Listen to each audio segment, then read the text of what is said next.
Teaching English is a movement.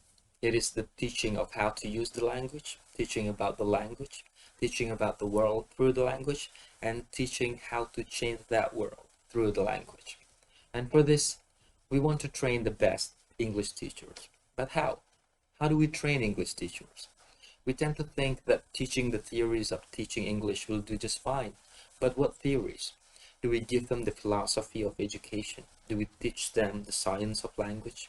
Do we teach them the British, Australian, and American culture? Do we teach them the methods of teaching and the curriculum that the nation is trying to implement? The country where I am from, Indonesia, teach the future teachers all of the above. The language, the methods, the linguistics, the curriculum, the culture, and the national ideology.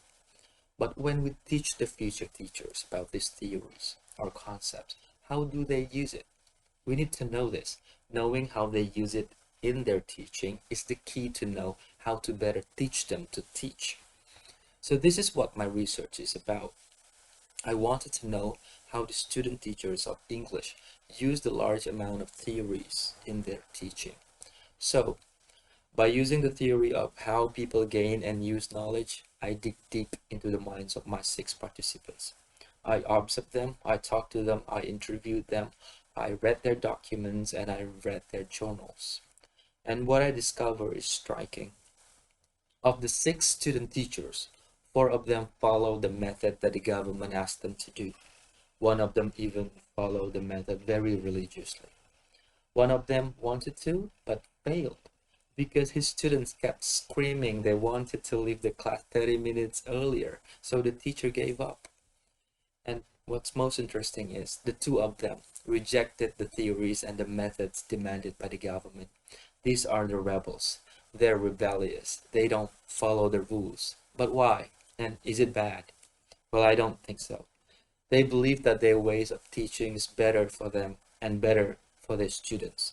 They have the thinking that the methods demanded by the government doesn't give much room for learning for their students. And this is what we have to reflect on. There are theories that are beyond the student teacher's comprehension. There are risks of teaching too much. There are theories that aren't for everyone. Preparing the reflective teacher is then the key.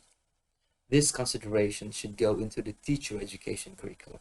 And I believe by better designing the teacher education curriculum, we have better chance of making better English teachers and better English learners. And through that, creating a more communicative, understanding, and more connected world. Thank you.